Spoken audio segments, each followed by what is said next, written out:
बोलिए श्यावर रामचंद्र की जय, उमापति महादेव की जय, पवन सुत हनुमान की जय, गोस्वामी तुलसीदास की जय। प्रेम से बोलिए गंगा मैया की जय। मानस प्रेमी सज्जनों, आप सभी को जय श्री सीताराम। मेरे अपने YouTube चैनल हरिओम मानस परिवार में आप सभी का स्वागत है, वंदन है, नमन है। सज्जनों, आज हम जिस कथा प्रसंग पर चर्चा करने का प्रयास करेंगे वो पावन कथा प्रसंग है सबरी प्रसंग, नवधा भक्ति की कथा प्रसंग है। गोस्वामी जी कहते हैं, प्रथम भगति संतन कर संगा। आज हम इस पावन पंक्ति पर चर्चा करने का प्रयास करेंगे। सज्जनों, भगवान श्री राम सबरी मैया को नवधा भक्ति का उपदेश देते हुए कहते हैं कि नवधा भगति कहूँ तो ही पाही, सावधान सुनु धरु मन माही। प्रथम भगति संतन कर संगा, दूसरी रति मम कथा प्रसंगा।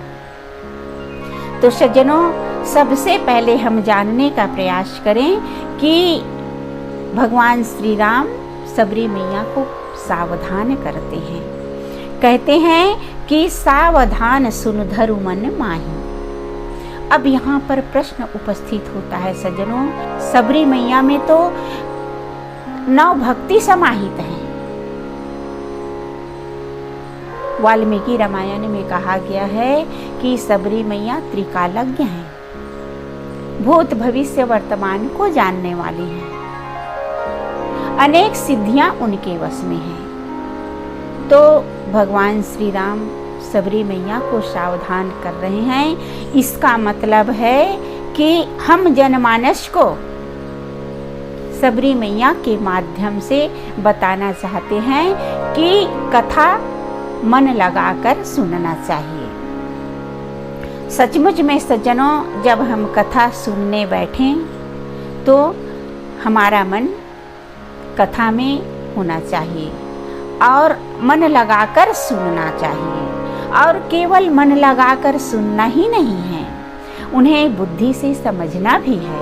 और केवल बुद्धि से समझना ही नहीं, उन्हें जीवन में उतारना भी है।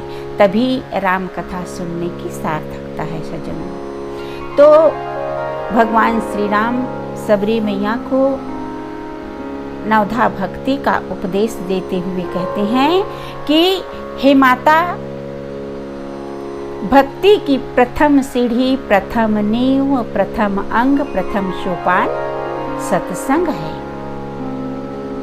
अब यहाँ पर प्रश्न उपस्थित हो सकता है सज्जनों, जिज्ञासु भक्त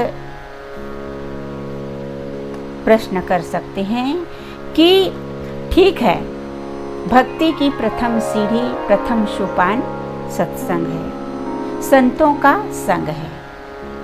तो हम कैसे जानेंगे कि संत कौन है? संतों का लक्षण क्या है? तो सज्जनों, संतों की महिमा अनंत बताई गई है। संत परोपकारी होते हैं, वैर रहित, विषयों से विरक्त और जगत कामना से दूर होते हैं। आशा तजी, माया तजी, मोह तजय अरुमान, हरस शोक निंदा तजय, कहे कबीर संत जान। संत कबीर जी कहते हैं, जिन्होंने आशा, माया, मोह, मान, हर्ष, शोक और पर निंदा का त्याग कर चुके हैं, वही संत हैं। सज्जनों, किसी कवि ने कहा है, वैष्णव जन तो तेने कहिए, पीर पराई जाने रे। अर्थात वही सच्चा संत है जो परायों की पीड़ा जानता है।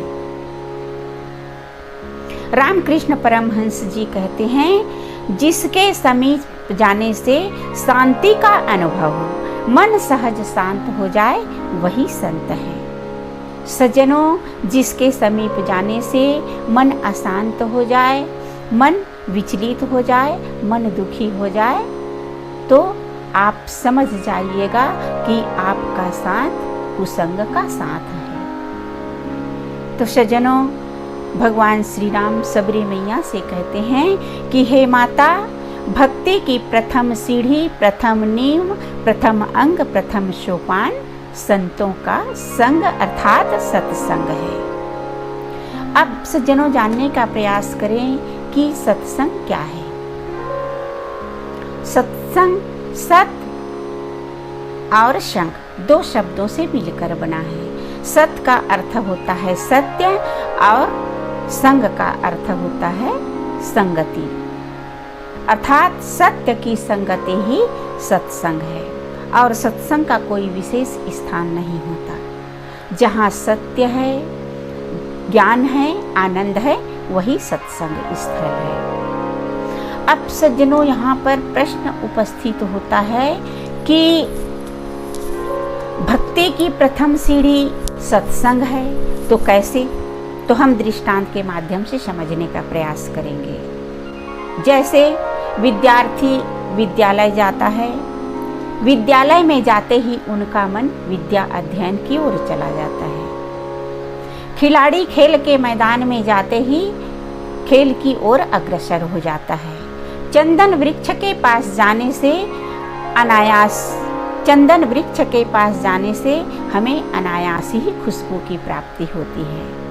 वैसे ही जैसे ही हम सत्संग स्थल पर जाते हैं, हमारा मन प्रभु भक्ति की ओर चला जाता है। भक्ति का एक छोटा सा पौधा विकसित होता है और वही एक दिन विशाल वृक्ष बन जाता है। अर्थात शुरुआत बहुत छोटी होती है और परिणाम बड़ा उत्तम होता है। इसलिए भक्ति की प्रथम सीढ़ी सत्संग को माना गया है। सचमुच में सज्जनों, एक पल का सत्संग जीवन को संवार देता है और एक पल का कुसंग जीवन को बर्बाद कर देता है। बिनु सत्संग विवेक न होई, राम कृपा बिनु सुलभ न सोई। बिना सत्संग के विवेक बुद्धि नहीं आती और परमात्मा की कृपा के बिना हमें सत्संग का लाभ नहीं मिलता। बिनु सत्संग न हरि कथा, तेहि बिनु मोह न भाग। बिना सत्संग के भगवान की कथा सुनने का सौभाग्य प्राप्त नहीं होता और बिना सत्संग के मोह का नाश नहीं होता। गोस्वामी जी कहते हैं, तात स्वर्ग अपवर्ग सुख, धरी तुला एक अंग, तुलना ताही सकल मिली, जो सुख लव सत्संग। सत्संग की महिमा बताते हुए गोस्वामी जी कहते हैं कि स्वर्ग और मोक्ष, स्वर्ग अपवर्ग अर्थात स्वर्ग और मोक्ष के जितने भी सुख हैं उसे तराजू के एक पलड़े पर रखा जाए और सत्संग के लव मात्र अर्थात क्षण मात्र के सत्संग को एक दूसरे पलड़े पर रखा जाए तो सत्संग का पलड़ा ही भारी होता है। इतनी सत्संग की महिमा है सज्जनों। अतः आप सभी से निवेदन कि जितना भी आपको समय मिले सत्संग का लाभ जरूर लें। एक घड़ी आधो घड़ी पुण्य आधो की याद, तुलसी चर्चा राम के कटै कोट अपराध। सज्जनों, कथा हमें संदेश देती है कि हर साधक को अपनी साधना की शुरुआत, अपनी साधना का प्रारंभ सत्संग से करना चाहिए।